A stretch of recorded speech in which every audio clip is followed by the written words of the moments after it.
and welcome to this online platform of Lalbaba College, where we are trying to muster the courage to talk about the environment on World Environment Day. It's 5th of June, as you very well know. Uh, Students and teachers are still joining. Uh, we are very happy, privileged, and honored to have amidst us Mr. Sudeep Sen, someone who doesn't need introduction, but I need to tell you students, that here we have a very important contemporary voice uh, from India, uh, a major poet, a decorated poet, an editor, critic, a translator, whose latest book shall be the focus of discussions today on this platform. His latest book being Anthropocene, Climate Change, Contagion, Consolation. Now that needs a lot of unpacking, and we will try to do that in the about 55 minutes that we have today's program. Sudip Da is currently in Pondicherry, where he has just finished attending and performing, reading at the Pondicherry Lit Fest over there, and several other programs happening in and around Pondicherry. So, without further ado, I would want to begin proceedings for this webinar today by inviting the principal of our college, Dr. Sanjay Kumar, to deliver his inaugural address, to talk to our students and, of course, all of us who have congregated to hear Sudipta explicate and enlarge upon his ideas. Sir, please. Okay. Sudeep sir, I think you were in the Lalbaba College, no? I was indeed, yeah. I've been there a few times. Yeah. Yes. When I saw you, then I understand that we were in a program in the Lalbaba College. Yeah. I think I should get an undergraduate degree by now. before COVID started. No? Yes, that's right. Yeah. Mehta ma'am was here that time, and you did many things on the Gali, we were saying that time. That's right. Yeah. I've been there a few times. Yeah. Yes. So I think you are fine, sir. कैसे हैं आप? ठीक हैं? बढ़िया, एकदम बढ़िया. आप सुनाइए. सर हम भी ठीक हैं. सर आपका स्वागत है लाल बाबा कॉलेज में. Thank you. और as you know, I am the teacher of language and literature. Many things we also know, and all the languages have many things on the nature, because all the languages, those who thinks, they are thinking with the how they will survive, and धरती बची कैसे रहेगी, जो हमारे बचने का सबसे बड़ा आधार है सर. उसके बारे में सारे भाषा के कवि सोच रहे हैं. ये हमारे लिए अच्छी बात है सर कि आप हमारे साथ हैं, और हम आज आपकी कविता के साथ अपनी चीज़ों आपकी कविता के साथ आज के दिन को सेलिब्रेट करेंगे. ये हमारे लिए अच्छी बात है सर. 2-3 बात बोल करके बेहतर होगा. हम आप समझ पा रहे हैं सर हमारी बात को? जरूर सब समझ पा रहे हैं. 2-3 चीज़ों को सर बोलना चाहते हैं. इसलिए बोलना चाहते हैं कि कभी मुझे भी कुछ लगता है कि नहीं बोलना चाहिए, और अब बोलना अच्छा भी लगता है सर. सर हम लोग जब छोटे थे ना, हम बोल रहे हैं 30 साल 35 साल, मैं पूर्वी उत्तर प्रदेश से हूँ सर. हमारे यहाँ हमने जो प्रकृति को देखा, साहित्य के द्वारा नहीं, अभी तो हम साहित्य के द्वारा देख रहे हैं, बहुत तरह के आर्टिकल के द्वारा देख रहे हैं, प्रोग्राम के द्वारा देख रहे हैं, प्रकृति के द्वारा प्रकृति को कम देख रहे हैं. पहले क्या था कि हम नेचर को नेचर से देखते, नेचर के द्वारा देखते थे, उनके बीच में उनका हो करके देखते थे. अभी वो लिटरेचर, आर्टिकल, सिनेमा, मीडिया, इन सब से देख रहे हैं. हमारे जो गांव के देवी देवता होते थे सर, वे सारे एकदम प्रकृति के ही देवी देवता होते थे. हमारे यहाँ पूर्वी उत्तर प्रदेश में शंकर जी का बहुत बड़ा मामला है, क्योंकि काशी विश्वनाथ के बगल का मैं हूँ. शंकर जी की जब हम लोग उपमा करते थे तो शंकर जी को कहते थे कि हिंदू धर्म में 3 देवता हैं, ब्रह्मा विष्णु महेश। ब्रह्मा जो है रचना करता है, विष्णु जान देते हैं, और जब जिसको रचा गया, जिसमें जान डाला गया, उसकी जब सीमा खत्म हो जाती है, उसका धरती पर रहने का मामला खत्म हो जाता है, तब शिव का अवतरण होता है। शिव उसको पुनर्जन्म देने के लिए फिर उसको समेटते हैं, उसको काटते हैं। हमारे यहाँ शिव भी, हमारे यहाँ जो दैवी मिथक थे, वे भी प्रकृति से इतने जुड़े हुए थे। और हम लोग इसी तरह से हम लोग बोलते थे सर, चैत का महीना होता है अप्रैल में, मार्च अप्रैल में, ये पूरा महीना हमारे आज भी बंगाल में है सर। चैती जो होता है और चरक जो होता है, वो उसी समय होता है जिसमें गेहूं को या फसलों को काटने का समय होता है। शंकर जी को हम लोग उसी रूप में, हम तो अद्भुत देखे कि जो चीज यूपी में शंकर को लेकर के चैत मार्च अप्रैल में बहुत तरह के प्रोग्राम होते थे, और बंगाल में भी शंकर को लेकर के मार्च अप्रैल में प्रोग्राम होते हैं सर।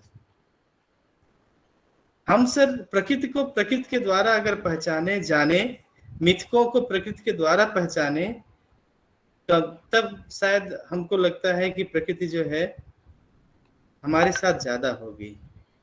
और ये सही बात है कि हम दूर हो रहे हैं, इसलिए आप जैसे चिंतक, आप जैसे अच्छे व्यक्तित्व हमें बार बार उस तरफ धकेलते हैं, जाने के लिए प्रेरित भी करते हैं, और इसका असर भी पड़ता है सर।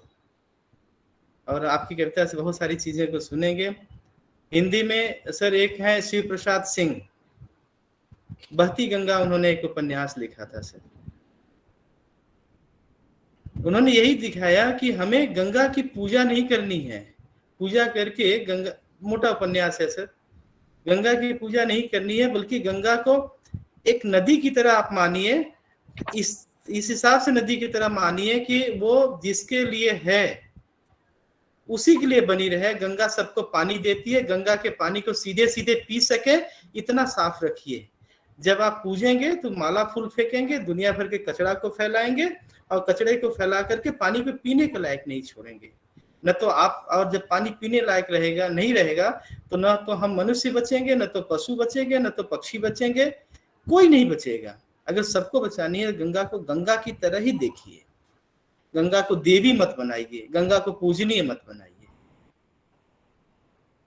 बीएचयू के बनारस के वो रचनाकार अभी गुजर गए, उनके बेटे हैं विजय बहादुर सिंह, वो भी इसी पर काम कर रहे हैं।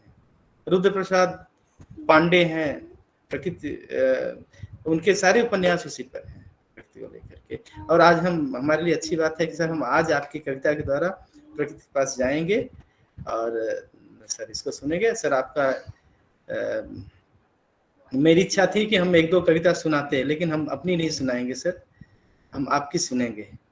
एक पंक्ति हम सुना करके अपनी, ये मेरी कविता है, अगर आप इजाजत दें तो एक पंक्ति सुना करके हम फिर आपको अपनी बात कहने के लिए कहेंगे, और उससे ज्यादा लाभान्वित होंगे। कि प्रकृति यह कहती है कि हमेशा नीचे की तरफ देखो, तभी बड़े हो पाओगे। नीचे से ऊपर उठोगे तब मीठे होगे, ऊपर से और ऊपर उठोगे तो उतने मीठे नहीं होगे जितना कुएं का पानी नीचे सूखते हुए मीठा होता है। एक समय सर इच्छा हुई थी कविता लिखने की, लंबी कविता है, उसकी कुछ पंक्तियों को मैंने सुनाया। प्रकृति तो सर आम का फल होता है तो नीचे की तरफ झुक जाता है, कुएं का पानी तभी बेहतरीन होता है जब ज्यादा गहरा होता है, नीचे से उठता है। अदरवाइज कुएं का पानी, जब बारिश में कुएं का पानी का लेवल बहुत ऊपर हो जाता है तो पानी का स्वाद बिगड़ जाता है। किसी को बहुत स्वादिष्ट जीवनोपयोगी बनाना है तो प्रकृति हमें यह बताती है कि हम बड़े नहीं, नीचे से बड़े हों, छोटे से बड़े हों। धन्यवाद सर, आप अपनी बात सुनाइए, और हम आपकी बात से, यहाँ जितने भी हैं सब आपकी बात से ज्यादा लाभान्वित होंगे। और आप जितने भी लोग लाल बाबा कॉलेज के पोर्टल पर हैं, आज के मीटिंग में, प्रोग्राम में हैं, आप सभी का स्वागत। All you are most welcome to this. And sir, I will request to Devasi sir to have a program an offline mode. I request to Devashish. At that time, I was saying you also that sir, we will trying to have a program with you with your poem on offline mode when you came to the college. But it was unfortunate for us that COVID started just after that program. 14th March was the program date, and you were in the college on 14 March. And from 22nd March, COVID started. Lockdown was started. Yeah. So we failed. I'll be happy to return. Yeah.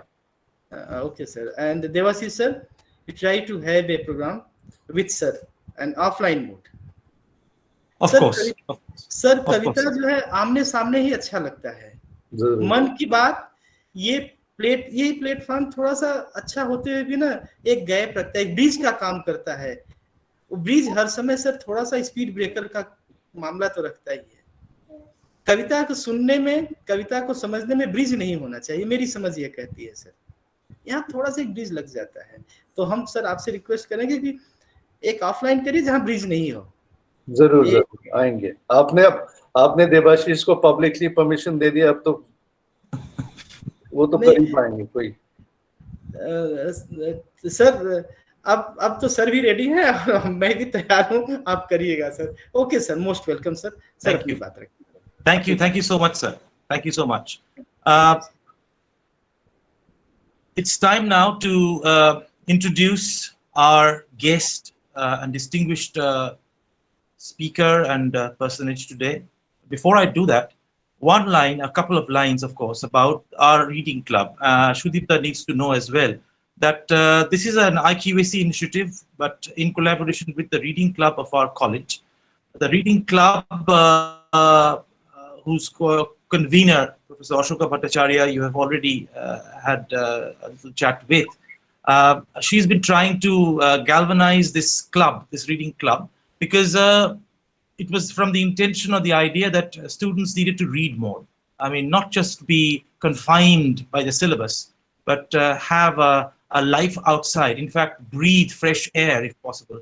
A kind of a platform for free thinking, voracious reading. So we wanted to encourage that by creating a reading club. And now the reading club is also, as you can see, making forays into other areas like of concern, like the environment, of course, women's issues. It is done in the past. So that is the reading club of Lalbaba College. We're trying to kind of encourage a good culture of reading, of exchange of ideas among students. All platforms in any college are catered to, obviously, the development of students, and we are also doing that in our own little way. And that's with that, I now formally introduce our speaker. Shudip Sen is a household name to many, but to those who have not had the privilege of either reading him or knowing him well, here goes. Shudip Sen's prize-winning books, and this is just a brief summary of a wonderful writing career, include Postmarked India, New and Selected Poems, Rain, Arya, which won the A.K. Ramanujan Translation Award, Fractals, New and Selected Poems, Translations 1980-2015, Erotext, Kaifi Azmi, Poems, Nazms, and of course, the book in focus today, Anthropocene, Climate Change, Contagion, Consolation. He has edited influential anthologies, including the HarperCollins Book of English Poetry, World English Poetry, Modern English Poetry by Younger Indians from Sahitya Academy, and Converse, Contemporary English Poetry by Indians from Piparan Books, which is due this summer. Blue Nude, Ectrasis and New Poems, Jorge Zalamea International Poetry Prize, which has already been awarded that, and The Whispering Anklets are forthcoming. Sen's works have been translated into over 25 languages. His words have appeared in the Times Literary Supplement, Newsweek, The Guardian, Observer, The Independent, Telegraph, Financial Times, Herald Poetry Review, The Literary Review, Harvard Review, Hindu, Hindustan Times, Times of India, Indian Express, Outlook, India Today, and of course he has broadcast on BBC, PBS, CNN, IBN, NDTV, All India Radio, and of course Doordarshan. Sen's newer work appears in New Writing 15 from Granta, Language for a New Country from Norton.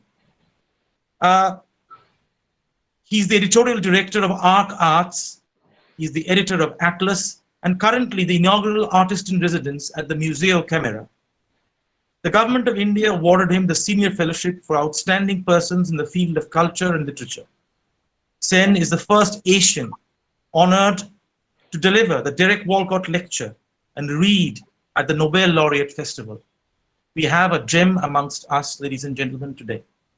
And before I engage Sudipta with the first question, I would ask him, since he is in Pondicherry, and as I was just chatting with him before the program, a whiff of the sea, please, before a sea breeze, perhaps, to blow through our platform.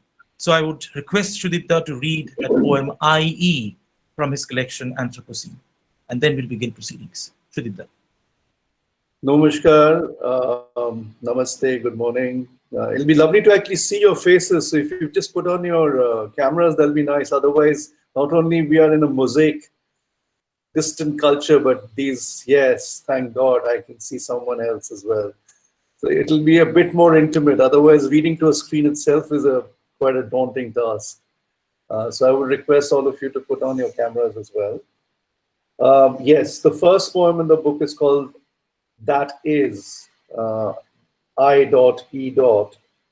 And it's written for my son Arya. And I sent him this poem when I had written it. And of course, his reaction is, oh, Baba, arekta kobita, you know. But he did give a feedback saying that, I really liked it, even though I have no idea what it's all about. But I was pleased that at least the aesthetic nerve in his body got tickled, and that's the important part. This is also a poem that has been made into a song by Heather and Shepherd. You can finally find it on the YouTube channel, on my YouTube channel as well. That is because you hear the sound of a lone rustling leaf. You hear the sea. That is because I consider the sea silent. You hear its silence in my studio. That is, and because of that, the silence will not empty the sea of its leaves.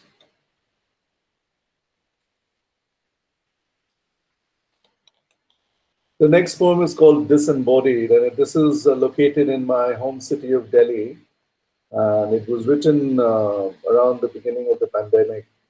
And of course, as you know, Delhi has got a really bad polluted air, especially in the winter. And being an asthmatic, it becomes almost impossible to live in that space.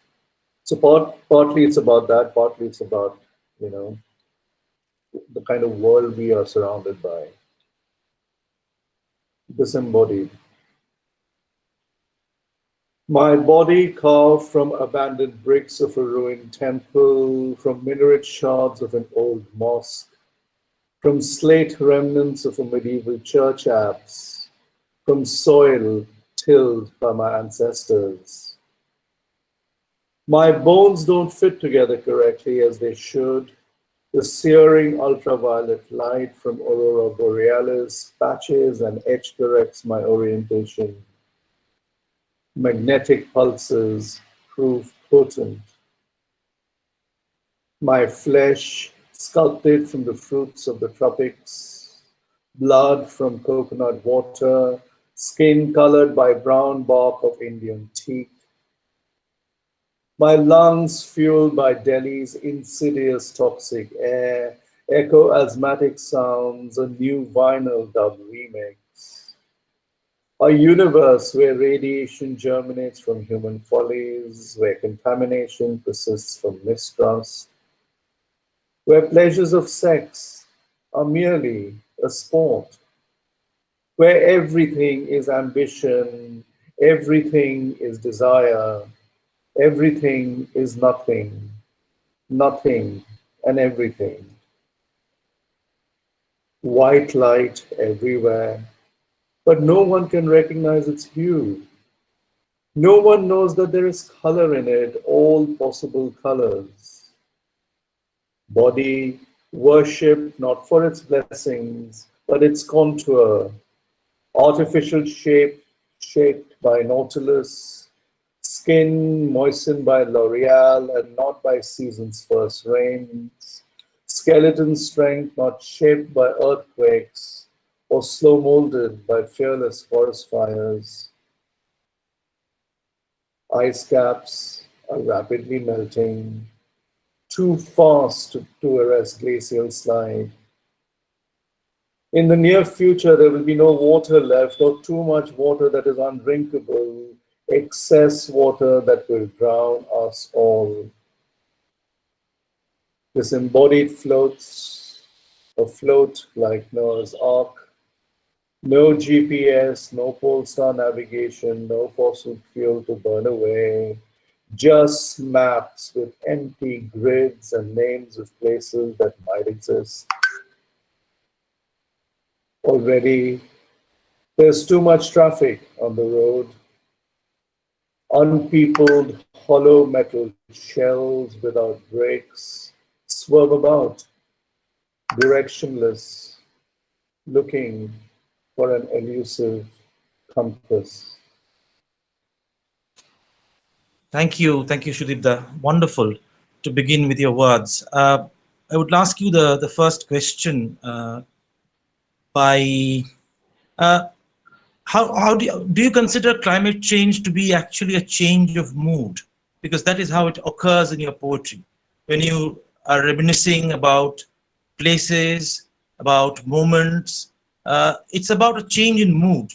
Uh, it's very difficult to bring in the science and the other factors of climate change into a poem, but it seeps in as a change of mood. You can see a deceptive change of mood from even the beginning and the end of a poem, the change in mood.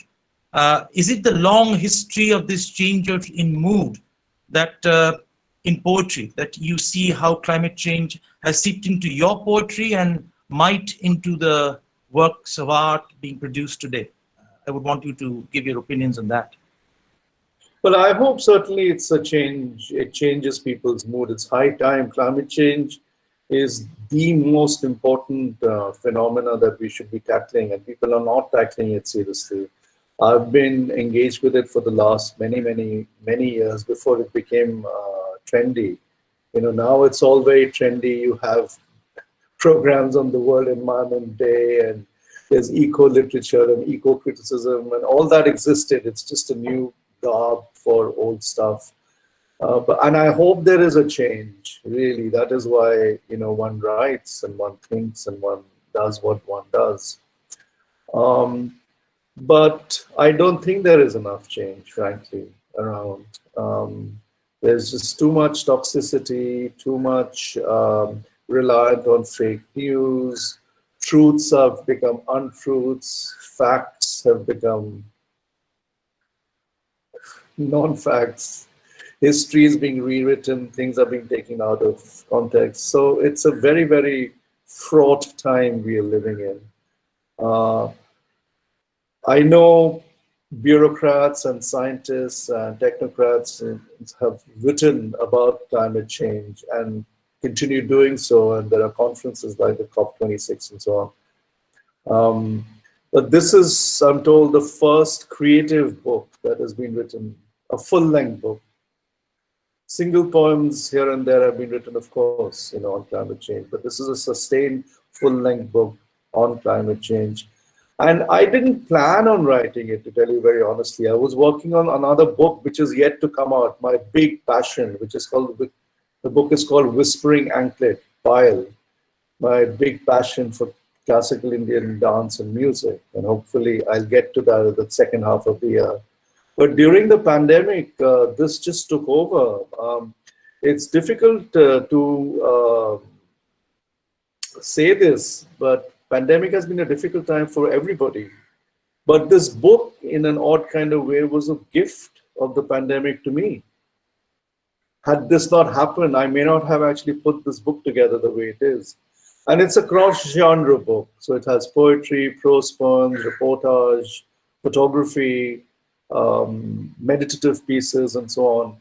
And the photography is in color. So, you know, that was a difficult thing to put in because you know very well that if you have color photography, the cost of printing a book goes up by multiple times. But I'm very, very grateful and happy that the publishers actually took the book as a whole and did it the way they did it. It's been very beautifully produced. It's printed and distributed in India by Penguin Random House, so it's fairly widely available. But I just hope people's mood change and are arrested and they think about climate change. About 15, 20 years ago, I completely stumbled upon, I was surfing the news channels on TV and I came upon an interview talking to the president of the island nation of Kiribati in the Pacific. And the interviewer was asking him some question about the education policy in his country. And all he said was, yes, I can answer all that question, but you know, our island is only 6 inches above the Pacific Ocean. Ours will be the first country to be underwater. Are you going to take all that people into your country? Climate refugees, what happens to them? It's not their fault that the sea level is rising, it's man-made. So these are issues we have to think about, you know, and that was so many decades ago. Many islands have disappeared since. So yeah, it's an urgent plea to people. So it is about climate change, it is about the pandemic, but the last 1/3 of the book is consolation, because I really believe in hope, positivity, because without that, you know, you can't wake up every day in the morning. The only way to wake up is to embrace the sun, to embrace the light, to embrace the positivity around. In fact, I bookend this book, this particular volume, by a quote from this wonderful Polish poet Czesław Miłosz. And let me just read these 3 lines to you, which was like my guiding principle. And I quote, "My generation was lost, cities too, and nations. But all that a little later. Meanwhile, in the window, a swallow." So there's actually a lot of beauty and hope and positivity all around us every day as we speak. We just need to look at it. We just need to pause. We just need to embrace. And we need to do the old-fashioned things like hold people's hands, give them a hug. I mean, look at what has happened now. You have to text a person to find out whether you can call the person. I mean, how ridiculous is that? Humans are becoming non-human, so what do you expect the planet to be? So anyway, it's a plea. This book is it's a plea, and it's also a book of hope, really. So the book is positive, even though we talk about lots of things, and there's a lot of science, in fact, in the book. Yeah. Yeah, thank you, Shudipta. That was actually that quote that you read was wonderfully resonant, and it, of course, resonates with the rest of your book as well. I just wanted to ask you. These days we are, you know, Google gorged Philistines. We are know-alls. We know everything about everything, and yet, while reading your book, I did feel the fact that the sensitive voice of the poet has always this wilderness aspect to it. That he has to be that voice in the wilderness, you know, calling out. You talked about the plea. How did you manage in your poetry? Because climate change and all the issues connected to the environment are also, you talked about fake news and true news and untrue news and half-true news and all that sort of thing, and information, the flooding of information. Where is the clarity to see that swallow on the windowsill, to realize that that is where it all begins and perhaps also ends? the be-all and the end-all. How did you gather this sensibility? And if you could read possibly a poem or two of your choice from the book to illustrate this fact to this audience today. Well, to gather strength, I don't know where it comes from. I suppose, the problem of being a poet, I mean, there's a DNA defect to start with, which I'm happy not to be cured of. And when you have a DNA defect, you do not have these worries about not being honest about things. And that can land you into trouble, but those troubles are worth fighting for, because it is an important task as human beings, as people who uphold the Constitution, and the act of writing itself is political, as we know. And so maybe let me read a poem called Om, the last poem in the book, called Om, a Sermon. And with this poem, I started getting trolled by various agencies, so to speak. But does it stop me from writing it or publishing it? No. I mean, maximum, what will they do? Get rid of me.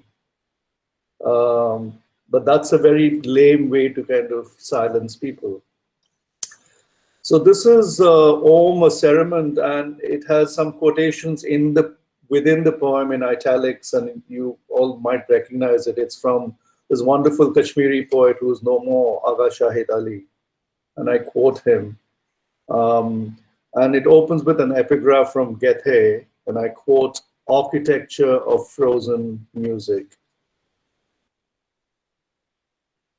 In my city, I'm surrounded by constant cries of the dying, burning pyres heaving under burden of wood, smoke, and bones, wailing summed up by sonic notes of Om. Civilization's first sound, Sanskrit syllable echoing a conch shell's harmonic mapping, its involute spiral geometry holding within and emanating airborne sonar screens. My ancestors, grandmothers, mother, blew into the smooth shell cupped in their palms, held intimately as if it were a talisman, a prayer, a pranayam in yoga's daily ritual. But breathing is such a privilege these days. Pandemic struck, oxygen deprived, my friends perish, the country buckles airless. Even an exquisite cerement lacks the sheen of wax to wrap the contours of a corpse now.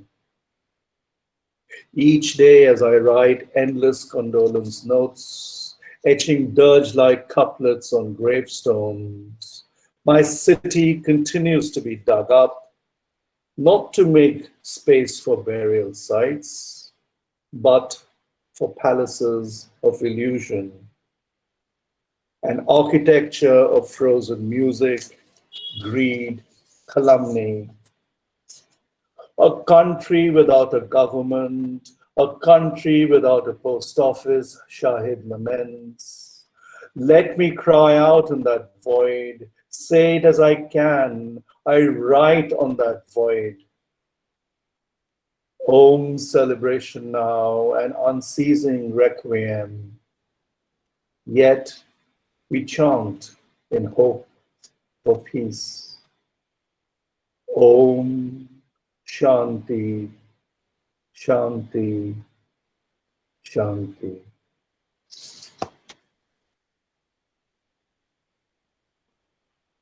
Thank you, Shudibda. This is not the peace that passeth understanding, that this is something that deepens understanding, I must say. The Om, the Shanti Om that you talked about, of course, referring to Eliot and his use of the referring to device. Really, Eliot took it from there. Yeah. So you touched upon that when you in a rather jocund way, but it's a very serious matter, and I think your idea was to be very serious about it, although you did joke about it. The fact that you could be done away. I mean, the very suggestion of the fact that an artist, a free thinker, a poet could be in any way assailed for expressing his ideas in what we call a free society, an open society, is itself a matter of concern and perhaps a matter for debate on another platform. But there is a political imperative. It's pretty clear from a reading of your book that there is a political imperative behind global climate change. In many poems, it has come up that what have governments done? And there is also a politics to any act of attempted reparation or repair. Where and how do you see the artist or the poet interceding in this debate between the larger powers, governments with the power to actually deface the environment, making lasting, bringing lasting damage, doing lasting damage with their policies on the one hand, and then there is the confederacy of attempted repair and how you can get the environment back. So there's a politics to that as well, which is also emerged in some of your poems. So how do you see actually the artist as playing that role? Interceder, involved? How do you see that?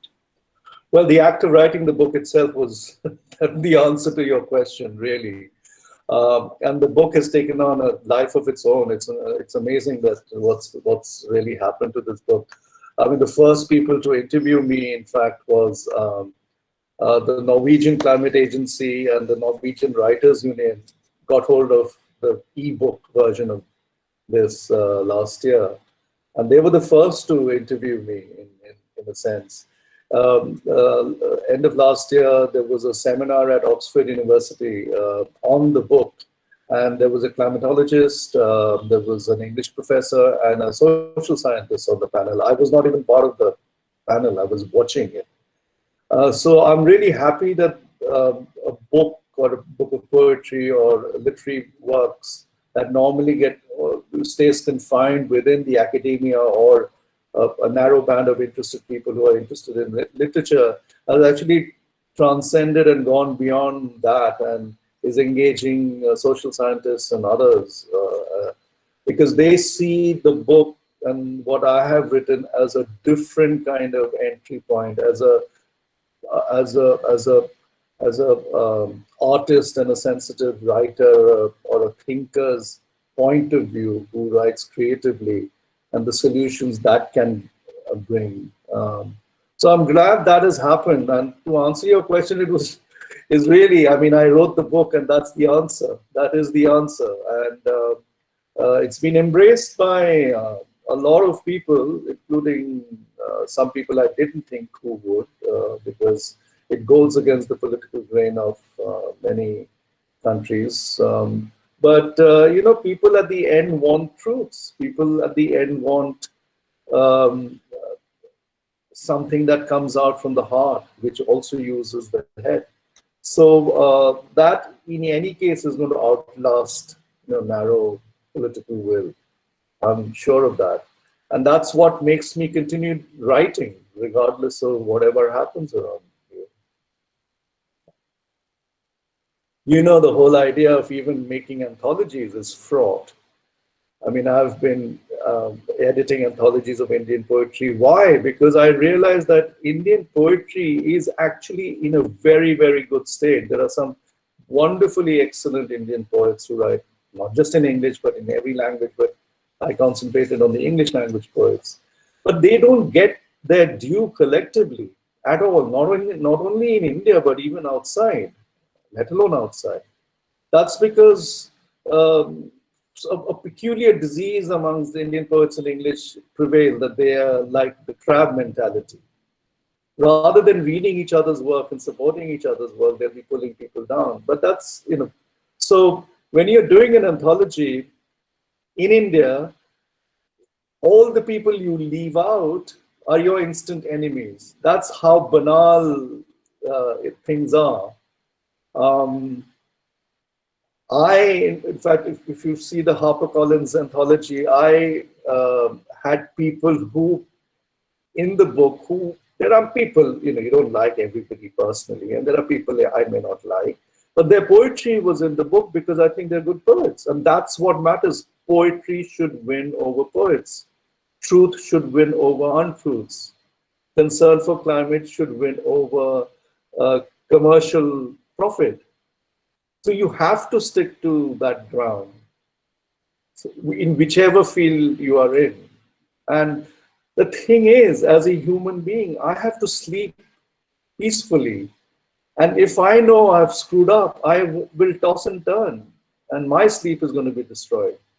So it's a choice of sleeping peacefully and smiling and having a cup of tea with your neighbor, or just shutting yourself up in this Google-prone, WhatsApp-infected world, where everybody wants an answer 3 seconds before the question is posed to them. So really, the answer is the book is in front of you. That's the answer to the whole thing and the entire debate. But on that note, let me read a poem called Language. All Because right. actually language is the tool we all use. And we're talking about language that is being twisted and fake news and cancel culture and so on. Beyond the politics of this particular poem, it is also an ode, a homage to my old first typewriter, which I bought in high school. This was the monies I gathered after, winning quiz contests and debate contests into college. And this was the first typewriter I had bought. It still works. I still clean it and oil it. The problem, of course, is it's very difficult to source the black-red ribbon. Sometimes it's more expensive than the typewriter because people have stopped making the ribbons. So this is a poem that is basically an ode to my little typewriter. Language, and it opens with an epigraph from Italo Calvino. Without translation, I would be limited to the borders of my own country. The translator is my most important ally. My typewriter is multilingual, its keys mysteriously calibrating my bipolar forked tongue. Black-red silk ribbon spools unwind as the carriage moves from right to left. In cursive hand, I write from left to right. My tongue was born promiscuous, speaking in many languages. My heart spoke another, my head yet another, the translation seamless. Auricles, ventricles pump blood. Corpuscle-like alphabets, phrases, syntax cross-fertilize my text, breathing life. Texture-enriched, music, cadence spatially enhanced, osmotic, polyglottal, a polygamy of grammar. Letter forms dance, ligatures pirouette, ascenders, descenders, pitch perfect. Imagination isn't caged in speech. Speech cannot be caged in language. Thank you, Shudipta. I was going to ask you if you could possibly read two poems, which I liked so much. One is Pollution and the other is Asphyxia, for the audience today. And then we'll take the last question and you can wind it up. Okay.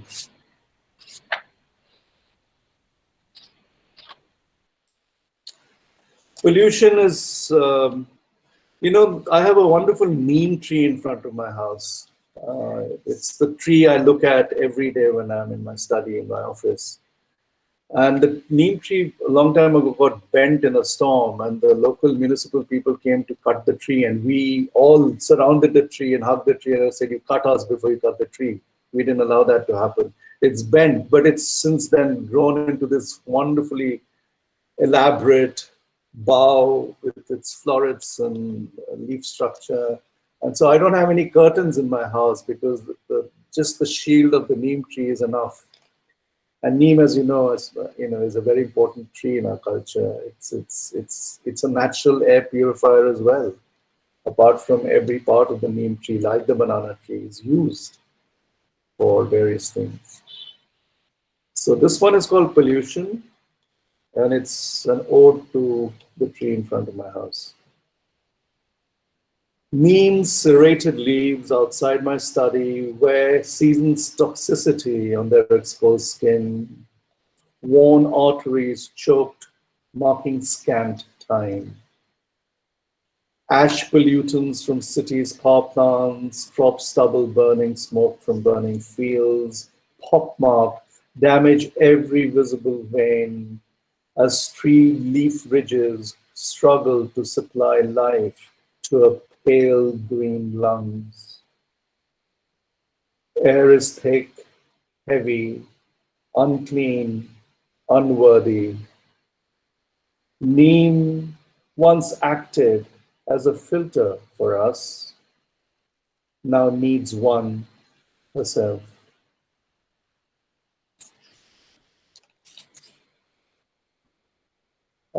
The next one you wanted me to read is Asphyxia, and of course the references in this poem will be very apparent to any English lit student. Of course, it partly talks about wasteland and proof rock and so on, and I've replaced Thames with Yamuna. Asphyxia. Even leaves on the trees of this unreal city fold, curl, bleed, and weep, choking. The air is dense, murky, like stale lentil soup, like the yellow fog that rubs its back upon the window panes, the yellow smoke that rubs its muzzle, muzzling our breath, our words wheezing in pulmonary distress. How many masks do you need to mask the bloated AQI scale? Callousness breed calluses in our lungs. Pollutants lacerate our larynx. Breathlessness wheeze. The deathly gas chamber. This capital melancholy. This burning crop. This building dust. Factory fumes, pestilence, sweet Jamuna, run softly till I end my smog. This insidious dirge, this unripe rot. Brilliant, absolutely brilliant. It was such a pleasure hearing you read that poem in that wonderfully deliberate and haunting tone of yours.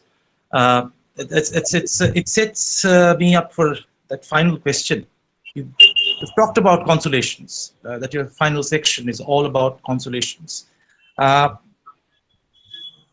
There's been a question in this group. I just scrolled, and there's a question in this group with the suggestion that Wordsworth went back to nature. Of course, it's a very English kind of a question. There was this pantheistic creed, when you find that the world is too much with you, you escape to nature, you look to nature for consolation. Can we, in the 21st century, sitting in the 21st century, can we actually go back to nature in that unalloyed, pure way, or is there another more difficult path back to nature, do you think? Well, I mean, going back to nature is the only way, really. But because we live in a much more developed cosmopolitan space with more cities, more buildings, more pollutants, we have to find ways to bring nature into your own homes. And we have to be very conscious of the fact to get ourselves out into nature. That's the only way. It's a more conscious choice. So making cities greener, having plants that clean up the oxygen in your house rather than just air purifiers. Of course, in a place like Delhi, even air purifiers don't work. And the conscious act to go out and breathe. I remember during the first 2 months of the lockdown, nobody could get out, and Delhi was very, very strict because you had 2,000 rupees fine if you didn't wear a mask or if you stepped out of the house in the non-curfew hours. So some of us were lucky, we have our terrace. So we used to all go up to the terrace in the evening. And it was wonderful. It almost reminded me back to my childhood because we were talking across our neighbors on the terrace. Hey, chata খেয়েছিস কিনা? ওই আচ্ছা আজকে নিউজপেপারটা পড়েছিস তো ওটা ছুড়ে, the way newspapers used to be delivered, they would be spend exchanging that. It was almost like those matchboxes with the string and, making these telephone calls. Everybody was out there. Within about a month or so, the sky was bluer, the birds came back. You see, the thing is, it's only us human beings are accidents. The sun wakes up every day and does his thing. The birds come and nest. Everybody else except human beings are carrying on life as it should. It's only we who have these sort of issues. So in fact, I took over a 2-month period, took the same frame from my terrace photograph. I photographed about 220 frames over 2 months, and about 8 or 9 or 10 of them are in the book. And these are unedited pictures, just the same frame with the tree and the sky, and every picture is so different in spite of it being a static frame. Nature is the best artist, is the best painter. So you have to align yourself with the rhythms of nature. If we try and overtake nature and the cosmic breathing system, then it's always a losing battle. So yes, in the modern world, we have to be a bit more conscious to get out and do things. But the nature is all around us, it's not gone anywhere. We just have to reclaim it as part of us. If we hug nature, then we'll get a lot of nature back, and it purifies us as human beings too. It clarifies our souls. It makes us feel better. Apart from the fact that the superficial feeling good in a beautiful bucolic space, yes, of course that happens. But just the silence itself, the bird songs, the river songs, the song of the clock, the song of your heartbeat, your own breathing, you actually start hearing your own breath, which is one of the most beautiful sounds you can hear. A lot of my poetry cadence comes from my breath pauses. I count my breath and syllables, which is why you see a particular tonal pattern in my poetry. It's all very calibrated, not just mathematically, but also internally through breath pauses and natural pauses, which are all around us, really.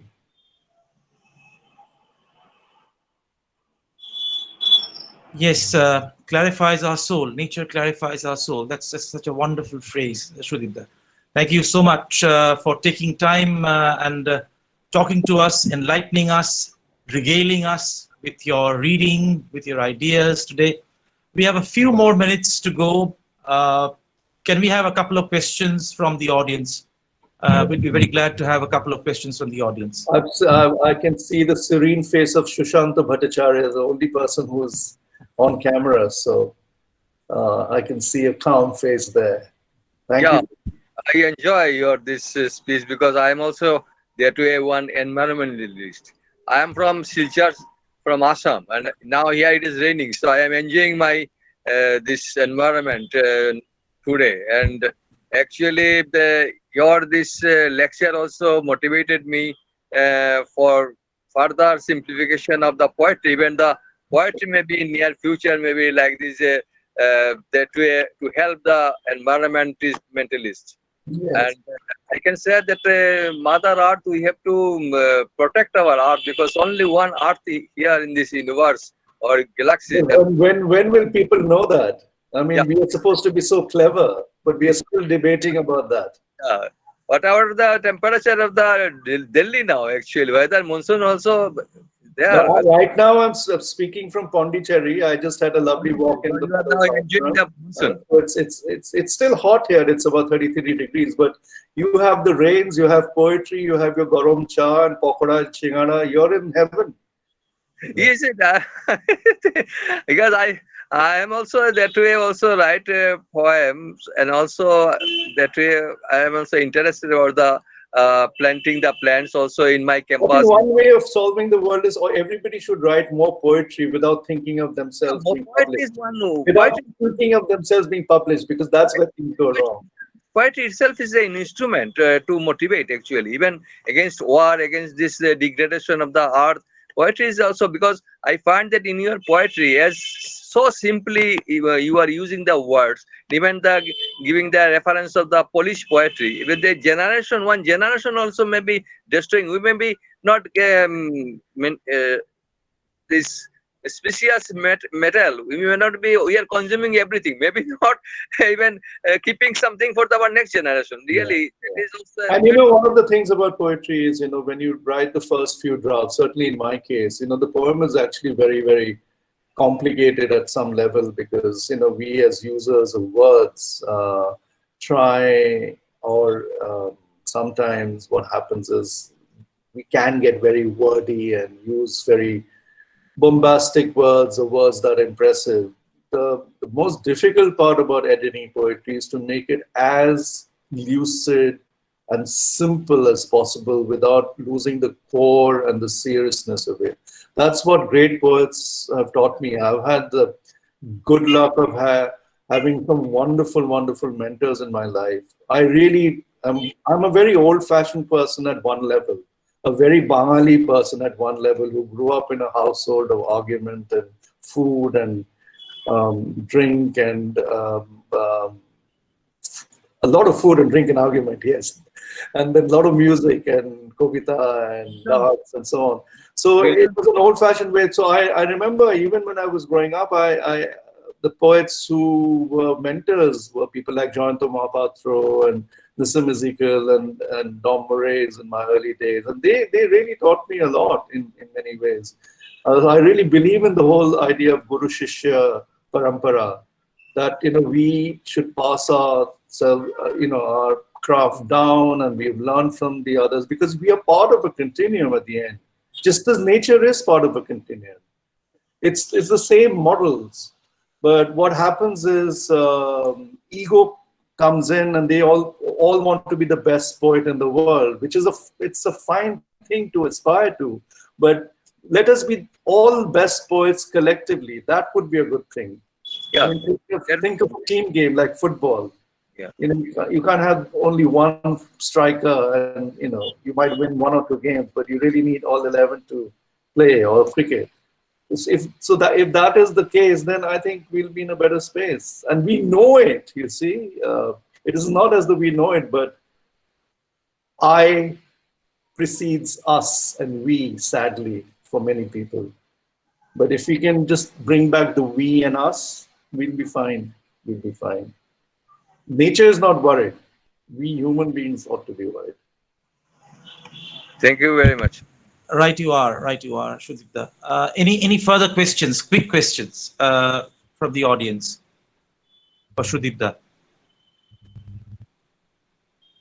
Anyone? If you have a question, please unmute yourself and ask the question. Since when have Bengalis become so shy? I think they're shy online. Our principal was talking about an offline event. Perhaps Yes. they'll be more candid. We'll do that. We'll talk about that. I think we can have a Perhaps, 3-day seminar on poetry. probably. Yeah. Yes, of course. Good. I'm really happy to be here, and thank you all for your patience. And it was always wonderful to engage with you, Debashish. Thank you so much, Shudipta, for having us, giving your valuable time to us, and absolutely making our Sunday worth its while, worth the wait. Thank you so much. I know you have a flight to catch, so. Sudeep जी धन्यवाद, आपने अपनी बात से, अपनी कविता से हम लोगों को नहलाया, नहा के अच्छा लग रहा है। अच्छी बात है। आप बस तौलिया लेके इसको सुखाना मत, आप नहीं सुखाएंगे नहीं सर, सुखाएंगे नहीं, नहा करके अच्छा लग रहा है, गर्मी है तो। वो जो बंगाल में हम लोग पहनते हैं ना गामछा is a very, very wonderful thing, because it only half dries us. Yes. So that's what we need to wear. Okay. On that note, thank you so much. Bye. Safe journey, Shudipta. Thank you. Thank you, Sudip. So we will continue our program, and before we end our program, is Amrita here? হ্যাঁ sir আছি। Amrita, I would request you to say a few words, because Amrita is the one in our college, the faculty member in our college, who is entrusted with the teaching of environmental science, which is a compulsory subject under the University of Calcutta. So Amrita, if you have a few words for us on World Environment Day, and then I'll ask Professor Ashoka Bhattacharya to say a few words on behalf of the reading club, the Pathak Manch of our college, and then we'll close. So Amrita, please go ahead. হ্যাঁ, এখানে উপস্থিত সকলকে আমার নমস্কার জানাচ্ছি এবং পরিবেশ দিবসের শুভেচ্ছা জানাচ্ছি। আপনাদের সবার অনুমতি পেলে আমি আজ সকালে পরিবেশ সংক্রান্ত একটি কবিতা লিখেছি, কয়েকটি লাইন। যদি আপনাদের অনুমতি পাই আমি একটু পড়তে চাই কবিতাটি। নিশ্চয়ই, পড়ো প্লিজ। Okay sir.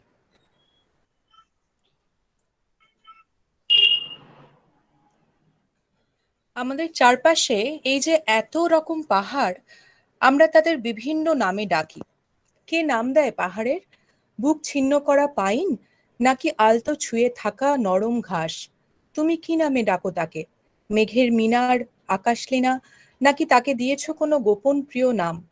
ঠিক আমারই মতো তুমিও পাহাড় ভালোবাসো, কিন্তু কখনো যদি ভূমিকম্প হয় ভুলে যাবে না তো, এই তো সেই পাহাড় যার বুকে হোমস্টে বানিয়ে দিন গুজরান করে রাজু থাপা।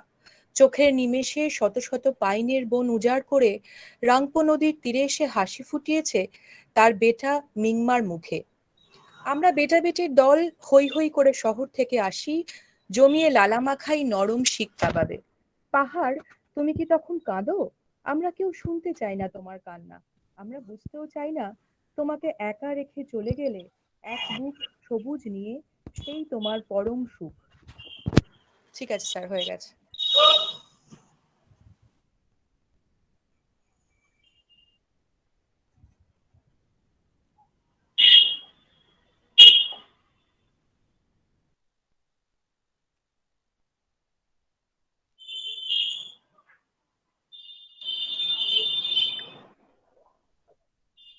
দেবাশিস, ছত্রধর আছে? Debashis?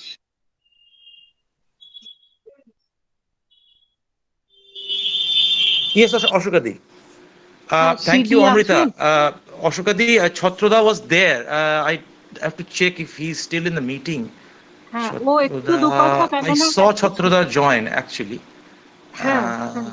But he's not in the meeting right now. Anyway, Ashokadi, if you could say a few words and then I'll wind the session up. না, ছত্র একটু আইকিউএসি তোমার চেয়ারপারসন, অ্যান্ড মানে ও তো এনভায়রনমেন্ট নিয়ে প্রচুর কাজ করেছে, ওর পিএইচডি এটার ওপরে। তো ছত্র একটু আমাদের যদি এনলাইটেন করতো দু চার কথা বলে। ছত্রদা মিটিং এ নেই এখন অশোকাদি, উনি ছিলেন, জয়েন করেছিলেন কিন্তু এখন নেই। ঠিক আছে, ঠিক আছে। So if you could say a few words Ashokadi and then we'll wind it up. হ্যাঁ, তো আজকের সেশনটা it was a wonderful session, and এই যে আইডিয়াটা কবিতা দিয়ে সেলিব্রেট করা, that was really really touching Debashis. আর তার সঙ্গে অমৃতার কবিতাটা সত্যি আপ্লুত হয়ে গেলাম। কেমন? তো তোমাদের তিনজনকে এবং স্যারকে আমি ধন্যবাদ জানাবার ভাষা খুঁজে পাচ্ছি না, যে এত সুন্দর, মানে আজকের দিনটা এত অর্থবহ হয়ে উঠলো এই ছোট্ট একটা প্রচেষ্টা আমাদের তার মাধ্যমে। তো আমি শুধুই ধন্যবাদ দেব সবাইকে, তোমাকে দেবাশিস, স্যার আপনাকে, এবং অমৃতা আর সুদীপ বাবু নেই, আমার ধন্যবাদ ওর কাছে পৌঁছে দিও Debashis. and a good day to everybody. Thank you. Thank you Ashokadi. Thank you. হ্যাঁ বলুন স্যার। ছত্রধর স্যার আছেন কিন্তু ইউটিউবের মাধ্যমে আছেন উনি। ও আচ্ছা আচ্ছা আচ্ছা আচ্ছা আচ্ছা, হ্যাঁ ওকে জয়েন করতে দেখেছিলাম শুরুতে, আমি গুগল মিটে শুরুতে ছিলেন। স্যার আছে, হতে পারে অত নেটওয়ার্কের কোনো সমস্যা হচ্ছে, ইউটিউবে দেখছেন হয়তো। ঠিক আছে স্যার, আমি স্যারকে বলছি, রিকোয়েস্ট করছি দেবাশিস একটু জয়েন করেন, জয়েন করে কিছু বলেন। হ্যাঁ হ্যাঁ, অফ কোর্স অফ কোর্স। ইতোমধ্যে let me convey to everybody যে Sudipda gave me a WhatsApp call right a couple of minutes back saying that he was very impressed by Lalbaba College online platform organizing this particular program, and he's very interested, as our honorable principal has already, he says that he has given the green signal for an offline kind of a 3-day conference on poetry. Sir is here in the meeting, so আমি ওকে বলছি, I'm requesting sir to make a note that Shudipda also has seconded the idea that you have floated about an offline conference or an event at our college. Devasis, Sir. we have 5 departments in the college with the language and literature. And if we have a plan to have the 3 days seminar, maybe national, state, and whatever the form will be, you decide. But these 5 departments together, if things to have 3 days seminar, Nothing like it, sir. Nothing like it. We can involve the Sahitya Academy, of course.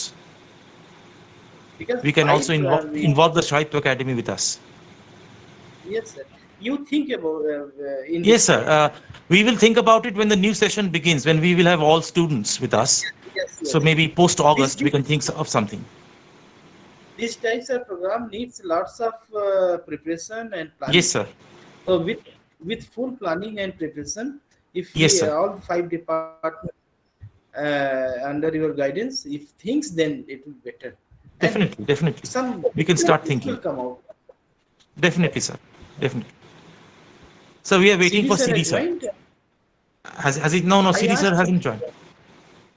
CD sir is not in me. Yeah, let's hope. Bangla papers. I'm trying to contact with him, if he say, because he did lots of work. His PhD, MSc, and when he talked with me, he out of 10 things, 2 things cover the nature. Yes, sir. Joined. CD sir. Chatradhar sir. Hello. Is he here? CD sir. Yes, CD sir is here. Chatradhar শুনতে পাচ্ছেন?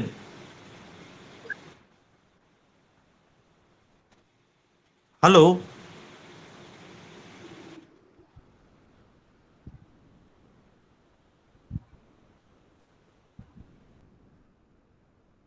I think there is some problem.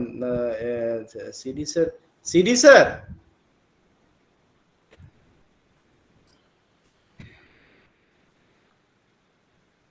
If there is any problem, then I think it is better to wind up the program.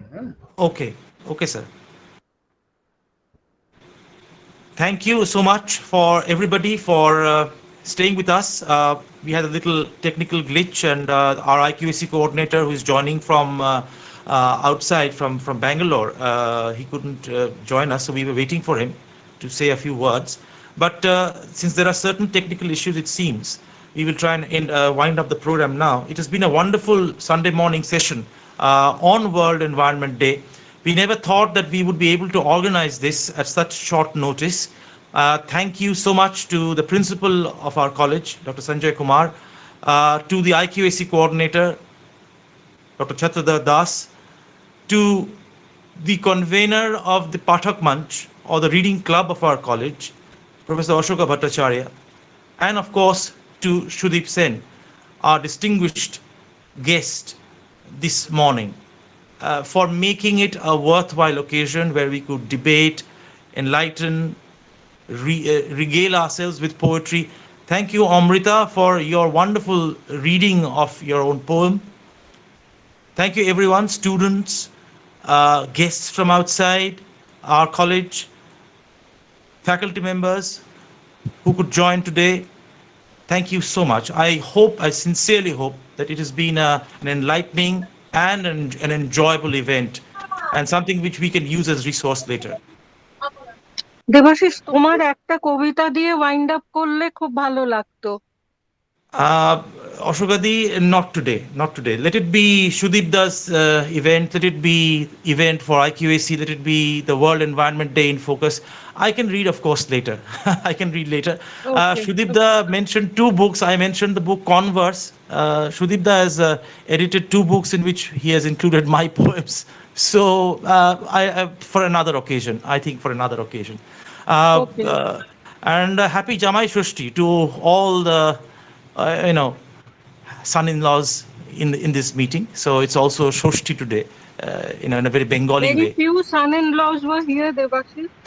Uh, well, we shall see Very about few that. of the son-in-laws. We will see about that. Thank you, everyone. Thank you, everyone. From Lalbaba College, from my personal on my personal behalf, thank you so much for being with us today.